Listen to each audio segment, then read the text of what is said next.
Cocaine queen अनमोल उर्फ पिंकी से अदाकारों और सियासी रहनुमाओं के मुबैना राबतों का इंकशाफ हुआ है। मुनशियात खरीदने वालों में अदाकार और मॉडल्स भी शामिल हैं। जरा ये बताते हैं कि अनमोल उर्फ पिंकी से 700 से 800 अफराद कोकेन खरीदते थे। कोकेन के 100 से 150 मुस्तकिल खरीदार थे। अनमोल उर्फ पिंकी से पुलिस तहकीकात की तफसीलात सामने आ गई। मुलजिमा अनमोल ने दावा किया कि सियासी रहनुमा और उनकी बेगमात भी राबते में थी।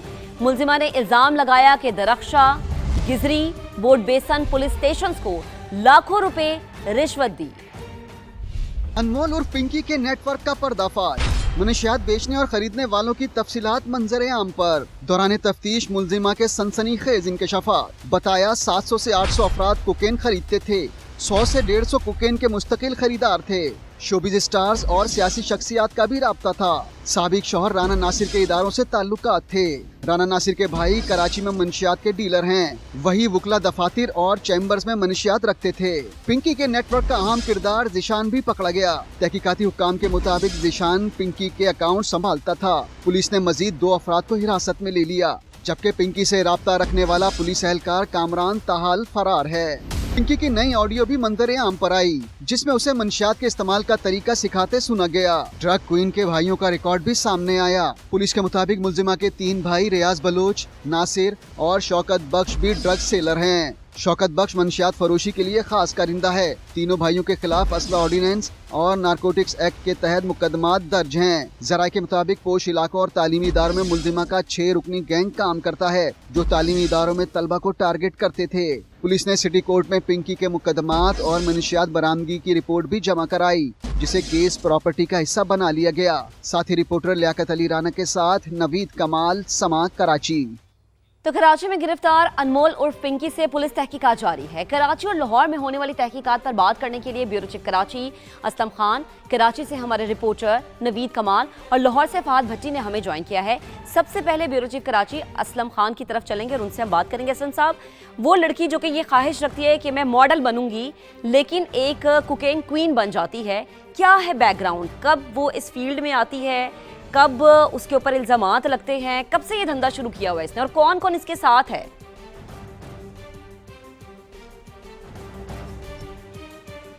देखिए, 14 साल की उम्र तक तो कराची में जब ये इसकी रिहाइश थी, 1995 की पैदाइश है, और 14 साल की उम्र में इसने कराची में ही मंशियात की फरोख्त शुरू कर दी थी। उसके बाद ये लाहौर चली गई और एक फिल्म डायरेक्टर के दफ्तर में राना नासिर से इसकी मुलाकात हुई और राना नासिर के हवाले से बताया गया है कि ये लाहौर में वहाँ का ये मंशियात फरोश है। और राना नासिर ने बाद में इससे शादी कर ली और इसके बाद ये दोनों ही मिलकर मंशियात का धंधा चलाने लगे। और इसने दौरान तफ्तीश ये भी बताया है कि जो अफ्रीकी बाशिंदे हैं वो लाहौर में मंशियात इसके घर पहुँचाते थे और राना नासिर पिंकी को मुख्तलिफ मंशियात डीलर्स के पास कोकेन के लिए भेजता था और उसके बाद ये मुख्तलिफ इलाकों में डिलीवरी भी करती थी। और उसके साथ साथ राना नासिर के 2 और कारिंदे बॉबी और किरण, वो भी इसके साथ साथ 2 थे और इन्हीं से फिर तारुफ राना नासिर ने इसका कराया पिंकी का, जिसके बाद उनसे भी इसके ताल्लुकात हो गए और फिर राना नासिर की जानिब से उस पर तशद्दुद किया जाता रहा 2 साल तक, जिसके बाद बॉबी के मशवरे पर उसने राना नासिर से अलहदगी इख्तियार कर ली। और बॉबी का जो नेटवर्क था वो कराची में था, तो बॉबी के मशवरे पर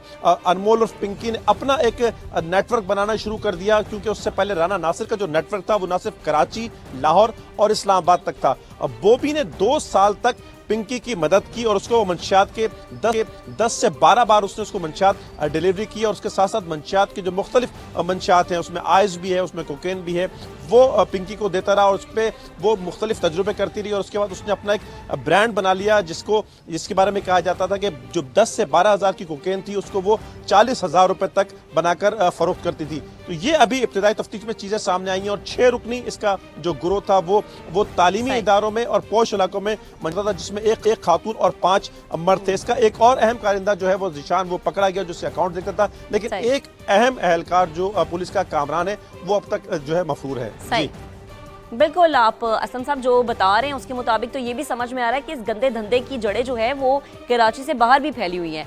नवीद, आपके पास क्या तफसील है? इन्वेस्टिगेशन कहाँ तक पहुँची है? कैसे जो है बाकी लोगों को गिरफ्तार किया गया? मुकदमात में कौन कौन सी दफा दर्ज की गई हैं? तफसीलन आगाह कीजिएगा।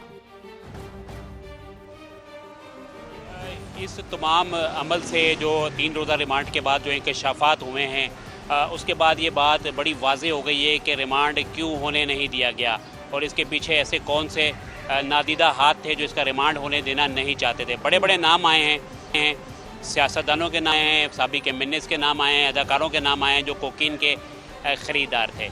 इसने इंकशाफ किया है, जैसा कि असलम साहब ने बताया, जब इसकी किरण से दोस्ती हुई तो किरण ने ही इसे मशवरा दिया है कि वो राणा से अपना कारोबार अलग करे, और राणा नासिर से इसने अलहदगी इख्तियार करने के बाद जो कोकीन का काम है इसको इसने अलग किया। और इसका ये कहना है कि इसने गूगल से और दीगर तरीक़ों से जो सर्च किया और कोशिश की कि ये अपनी कोकीन तैयार करे। इसके लिए जो किरण है उसे वो इसकी दस्ते रास रही।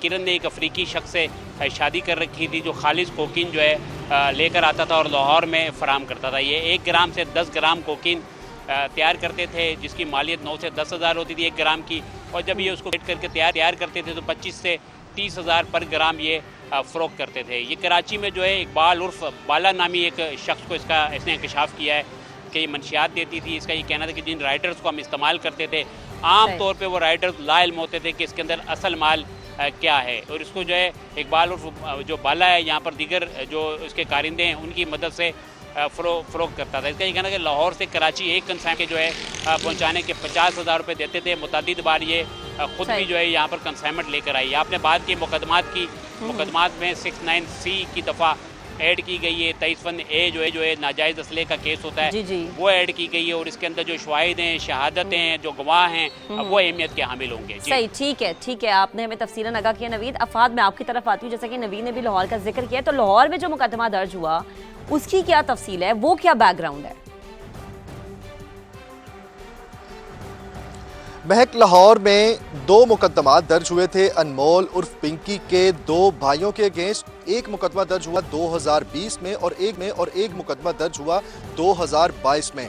जो 2020 में मुकदमा दर्ज हुआ था अनमोल के भाई नासिर के खिलाफ, उसमें भी अनमोल उर्फ पिंकी नामजद है, जबकि जो 2022 में कोट लखपत के इलाके में जो मुकदमा दर्ज हुआ कोट लखपत थाने में, उसमें भी बाकायदा तौर पर अनमोल उर्फ पिंकी जो है वो नामजद है। लेकिन वो बराह रास्त जो है वो मुकदमा दर्ज हुआ था अनमोल के भाई रियाज के खिलाफ, और दोनों मुकदमात में अनमोल उर्फ पिंकी जो है वो नामजद है। और अब बाकायदा तौर पर DIG इन्वेस्टिगेशन सैयद ज़िशान रज़ा ने इन दोनों बात का जो है वो ऑडिट करवाने का फैसला किया है, और ये टास्क सौंपा गया है SP CRO को, जो बाकायदा तौर पर इसका ऑडिट करेंगे। और उसके बाद जो है वो बाकायदा तौर पर ये बताया जा रहा है DIG इन्वेस्टिगेशन की जानिब से कि इन दोनों मुकदमात में मुलजमान की गिरफ्तारी हुई, ट्रायल मुकम्मल हुआ, चलान अदालत में जमा करवाया गया, मगर दोनों मुकदमात में अनमोल का जिक्र है तो अनमोल की गिरफ्तारी नहीं हुई, जिसके लिए उन्होंने बाकायदा तौर पर एक टीम तश्कील दी है। और जो मुतलका अदालत है उससे इजाज़त भी तलब की जा रही है कि अनमोल की गिरफ्तारी को जल्द यकीनी बनाया जाए,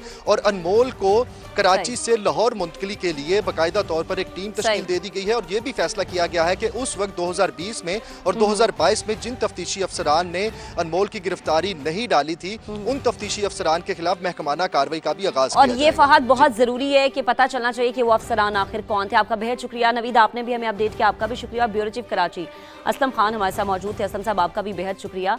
तो अब जरा आगे बढ़ते हैं और अनमोल उर्फ पिंकी गैंग मुनशियात की फरोख्त के लिए कैसे काम करता है, तफसीलात सामने आ गई हैं। अनमोल उर्फ पिंकी का गैंग कराची में माहाना 2 करोड़ से जायद की मुनशियात फरोख्त करता है। पिंकी मुनशियात की खरीदो फरोख्त की पेमेंट ऑनलाइन करती थी। पिंकी नए कस्टमर के लिए मुनशियात राइडर के बजाय मखसूस जगहों पर रखवाती थी। पौश इलाकों और तालीमी इदारों में मुलजिमा का 6 रुकनी गैंग काम करता था।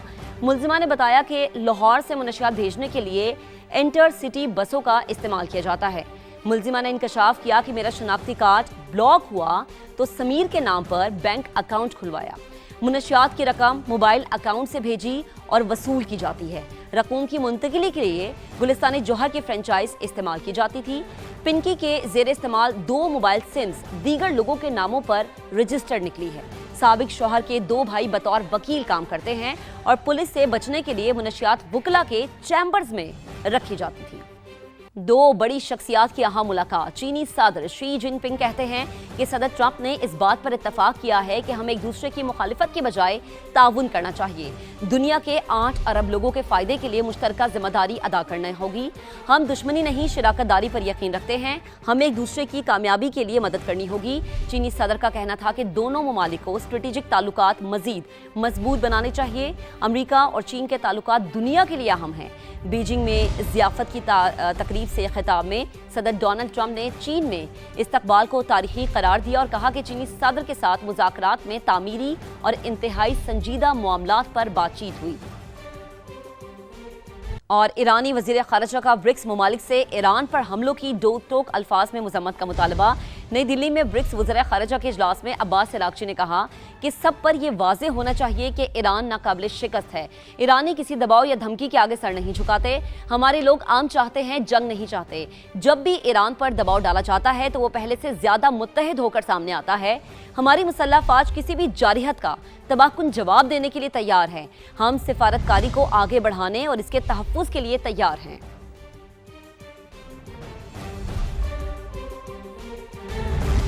अब आपको बताएं कि बरतानवी वजीर आजम कियर स्टारमर को एक और धचका। बरतानवी वजीर आजम की काबीना के अहम रुकन वजीर सेहत ने भी ओहदे से इस्तीफा दे दिया है। वजीर आजम को भेजे गए इस्तीफे में वेस्ट स्ट्रिंग ने कियर स्टारमर पर अदम एतमाद का इजहार करते हुए लिखा कि अगले आम इंतखाबात में कियर स्टारमर पार्टी की क़यादत के अहल नहीं हैं। बरतानवी मीडिया ये रिपोर्ट करता है कि उनके वजीर सेहत को कियर स्टारमर के मुतबादिल के तौर पर देखा जा रहा है। 81 अरकान की हिमायत मिलने की सूरत में वो पार्टी क़यादत के लिए खुद को पेश कर सकते हैं।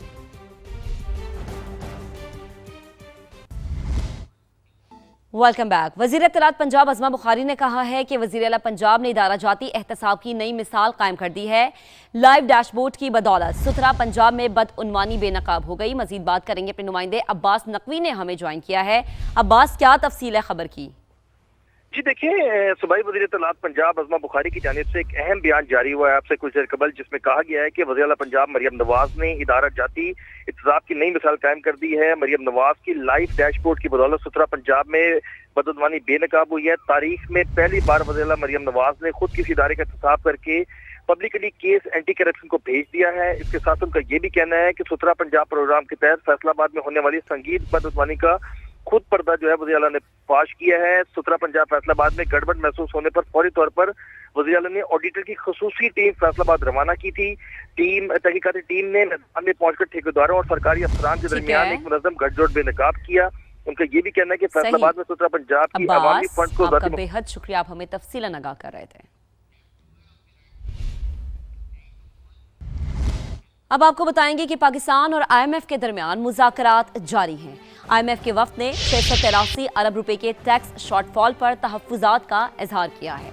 ज़राए के मुताबिक खसारा कम करने के लिए IMF ने माली डिसिप्लिन यकीनी बनाने का मुतालबा किया। IFF को ब्रीफिंग दी गई कि मुआशी शरह नमू का 4.20% का हदफ भी पूरा नहीं हो सकेगा। रवा माली साल 13,989 अरब रुपए का नजरसानी शुदा टैक्स हदफ भी मुश्किल करार दिया गया है। जरा ये बताते हैं कि 10 माह में सार्फिन से 1330 अरब से ज़ायद की पेट्रोलियम लेवी की वसूली की गई। रवा माली साल में पेट्रोलियम लेवी का हदफ 1468 अरब रुपए मुकर्रर है। हुकूमत ने बजट में 400 अरब रुपए से ज़ायद के टैक्स लगाने की तैयारी कर ली है। IMF ने ज़राई आमदन पर टैक्स वसूली का अमल तेज करने पर जोर दिया है।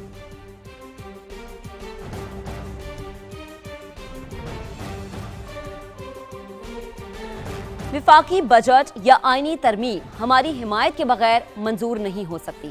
अभी तक हुकूमत ने आईनी तरमीम के हवाले से कोई बात नहीं की। आइंदा माह विफाकी बजट आ रहा है, इसलिए आईनी तरमीम का इम्कान नहीं। Chairman peoples party Bilawal Bhutto Zardari की पार्लियामेंट हाउस में मीडिया से गुफ्तगू, कहा आईनी तरमीम के हवाले से बात हुई तो जरूर देखेंगे। बजट तो अगला महीना शुरू, अगर कुछ से अभी तक बात नहीं किया गया तो बड़ा मुश्किल है कि कोई आईनी तरमीम हम अभी से लेके अगले महीने में लेकर आएंगे। अभी तक मेरे साथ ना उठाया गया, ना मैंने ये इंस्ट्रक्शन दिया है, और हम पार्टी के साथ मशवरा करके जो भी ख्वाहिशात लेकर आते हैं उसको सुनने के लिए भी हम तैयार हैं। फिर हमारा कोई स्टैंस में या पोजीशन में कोई तब्दीली नहीं है। हकीकत ये है कि पाकिस्तान पीपल्स पार्टी के सपोर्ट के बगैर, चाहे वो आईनी तरमीम हो, बजट हो, मेरे इजाज़त के बगैर, मेरे वोट के बगैर, मेरे पार्टी को इंस्ट्रक्शंस दिए बगैर वो नामुमकिन है। यहाँ वक्त हुआ है ब्रेक का। आप हमारे साथ वज़ीर ख़ारजा ताहिर हुसैन अंदराबी ने कहा है कि ट्रैक 2 या बैकडोर राबतों का इल्म नहीं, भारत में मुज़ाकरात की बातें करने वाली आवाज़ें मुस्बत पेशरफ्त हैं। हम इन आवाज़ों पर भारतीय हुकूमत के मुस्बत रद्द-ए-अमल के मुंतज़िर हैं। अमेरिका और चीन में राबतों को देख रहे हैं। वज़ीर आज़म शहबाज शरीफ के दौरे चीन की तारीख फाइनल होने पर ऐलान किया जाएगा। भारत में खवातीन गैर महफूज। दिल्ली में चलती बस में खातून को इज्तिमाई ज्यादती का निशाना बना दिया गया। भारतीय मीडिया के मुताबिक चलती बस में खातून को इज्तिमाई ज्यादती का निशाना बनाने का वाकया रानी बाग के इलाके में पेश आया।